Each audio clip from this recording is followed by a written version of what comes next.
नमस्कार बच्चों, आज हम वसा में घुलनशील विटामिन डी के बारे में जानेंगे। जैसा कि हम पिछली क्लास में विटामिन ए के बारे में जान चुके हैं, जो कि वसा में घुलनशील विटामिन ही है। अब दूसरा विटामिन है विटामिन डी। विटामिन डी को एंटी रैकेटिक सब्सटेंस या तत्व भी कहा जाता है, क्योंकि रिकेट्स को ठीक करने के काम में आता है। इसीलिए शुद्ध विटामिन डी सफ़ेद गंध रहित वसा में घुलनशील अम्ल, क्षार, ताप व हवा आदि के प्रति स्थिर होता है। इसी तरह से वसा के साथ उपस्थित स्टिरॉल पर जब सूर्य का प्रकाश या सूर्य की अल्ट्रावायलेट रेज पड़ती हैं तो विटामिन डी का निर्माण होता है। विटामिन डी के कार्य। विटामिन डी का मुख्य कार्य कैल्शियम चयापचय में ये सहायक है।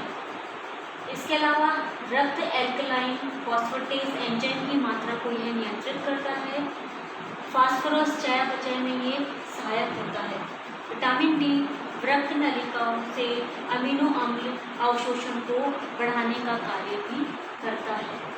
जब विटामिन डी हमारे भोजन में मौजूद होता है तो कैल्शियम का डिपोजिशन हमारी बॉडी में आसान हो जाता है और कैल्शिफिकेशन की जो प्रक्रिया है वो होने लगती है और बॉडी कैल्शियम को अपने उपभोग में लेती है, जिससे हमारे शरीर में विटामिन डी की कमी नहीं होती। और यदि विटामिन डी की हमारे भोजन में कमी है या फिर हम धूप का उपयोग नहीं कर पाते हैं उचित मात्रा में, तो कैल्शियम और फास्फोरस का अवशोषण कम मात्रा में होता है या नहीं हो पाता, जिससे कैल्सिफिकेशन की जो बोन्स में प्रक्रिया है वो नहीं हो पाती और शरीर बोन्स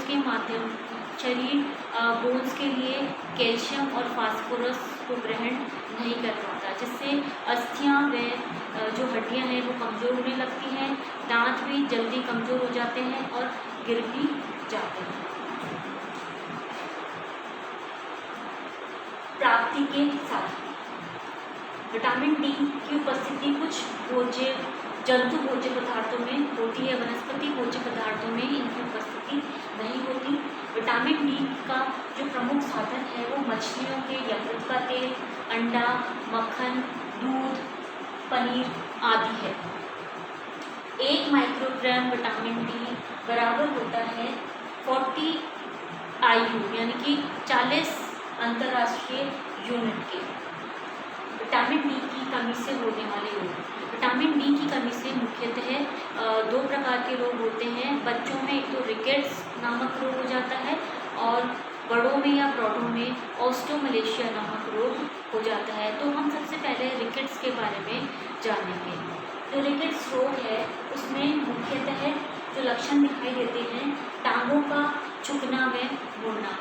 जब बच्चा बड़ा होने लगता है तो उसकी जो हड्डियां हैं वो भी उनका भार भी बढ़ने लगता है, तो हड्डियों का भार बढ़ने के कारण जो टांगे हैं वो अंदर की ओर मुड़ने लगती हैं, धनुष के समान दिखाई देने लगती है, इसीलिए धनुषाकार टांगे इसको कहा जाता है।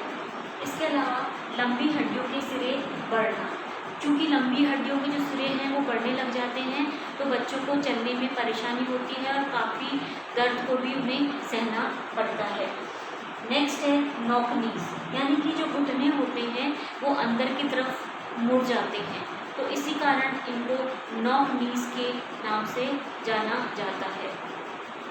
इसके अलावा नेक्स्ट जो लक्षण है वो है पिजन चेस्ट, यानी कि जो पसलियाँ होती हैं वो अंदर की तरफ अवतल आकार में मुड़ने लगती हैं और कबूतर के समान छाती दिखाई देने लगती है, इसीलिए इसको पिजन चेस्ट के नाम से जाना जाता है इस रोग को।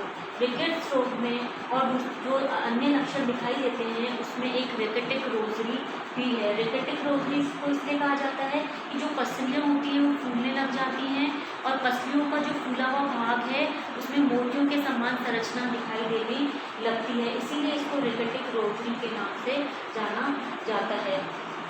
आगे से बच्चे का जो सिर है, खुलने वाला जो भाग है सिर का, वो अच्छे से जुड़ नहीं पाता और खोपड़ी आगे की ओर दिखाई देने लगती है।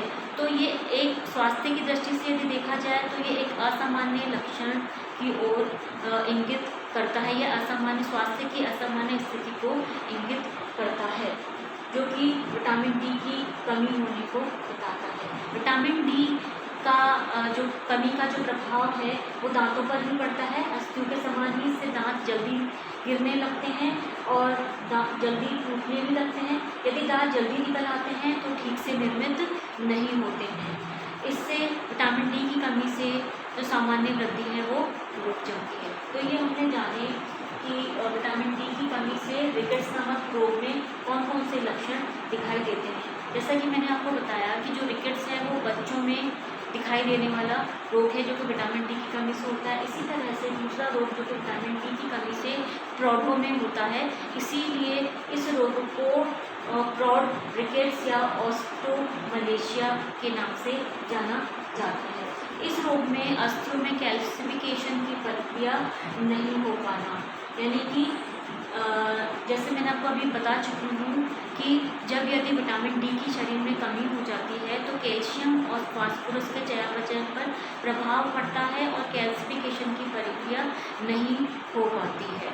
यानी कि कैल्शियम और फास्फोरस का यूज जो शरीर को करना चाहिए उचित रूप से वो नहीं हो पाता, क्योंकि भोजन के माध्यम से ही विटामिन डी की कमी हो गई है और विटामिन डी की कमी होने के कारण कैल्शियम और फास्फोरस हमारी बॉडी में पर्याप्त रूप में डिपॉजिट नहीं हो पाता। इस कारण से कैल्सिफिकेशन की प्रक्रिया जो है वो अस्थियों में अवरुद्ध हो जाती है। यह रोग विशेषतः गर्भवती और दुग्धपान कराने वाली स्त्रियों को हो जाता है।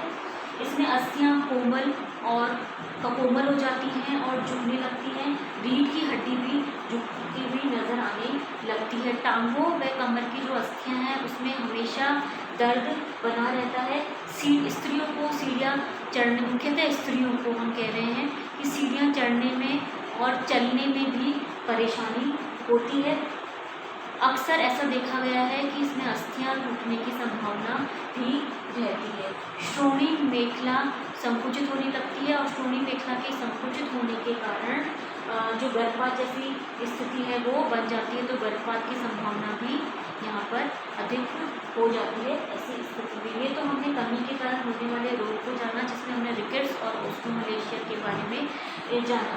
इसके अलावा विटामिन डी की यदि अधिकता हो जाती है तो उसके भी लक्षण दिखाई देने लगते हैं। वे लक्षण मुख्यतः इस प्रकार से हैं, जैसे भूख में कमी होना, जी मिचलाना, उल्टियाँ होना, अधिक प्यास लगना और बहुमूत्र यानी कि पॉलीडिप्सिया और पॉलीयूरिया की जो शिकायत है वो हो जाती है। यदि बच्चों में इस तरह के लक्षण दिखाई देते हैं तो बच्चा सुस्त रहता है, निढाल हो जाता है, कमज़ोर दिखाई देने लगता है, उसकी मांसपेशियाँ व अस्थियों में दर्द रहता है और मांसपेशियाँ और अस्थियाँ भी कमज़ोर होने लगती है। लगातार मांसपेशियों का क्षय होने लगता है।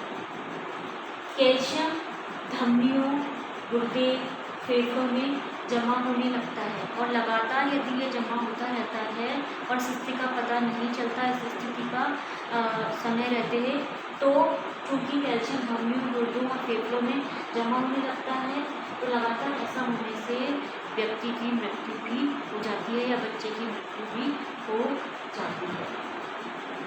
ये तो हमने जाना कि विटामिन डी किस लिए आवश्यक है, इसको क्यों लिया जाना आवश्यक है और यदि इसकी प्राप्ति नहीं हो पाती है तो किस तरह के रोगों का सामना करना पड़ता है बच्चों और प्रौढ़ों को, और किन किन भोज्य पदार्थों में इसकी प्राप्ति होती है, किन किन भोज्य पदार्थों के द्वारा या किन किन भोज्य पदार्थों को अपने भोजन में सम्मिलित करके विटामिन डी प्राप्त कर सकते हैं, ये हमने जाना।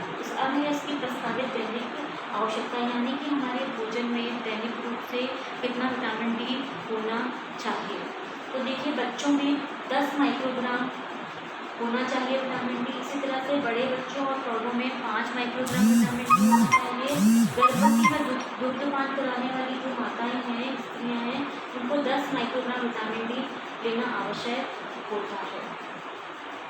यदि जो व्यक्ति दूध का सेवन करते हैं, दूध लेते हैं, तो उनको इनकी आधी मात्रा ही लेना पर्याप्त रहता है। तो बच्चों आज हमने जाना कि वसा में घुलनशील विटामिन डी की क्या यदि कमी हो जाती है शरीर में तो किन किन रोगों का सामना करना पड़ता है। बच्चों में रिकेट्स नामक रोग हो जाता है, बड़ों व स्त्रियों में मुख्यतः गर्भवती स्त्री और दुग्धपान कराने वाली स्त्रियों में ऑस्टियोमलेशिया और ऑस्टियोपोरोसिस नामक रोग हो जाते हैं। और इनकी कमी के क्या लक्षण दिखाई देते हैं।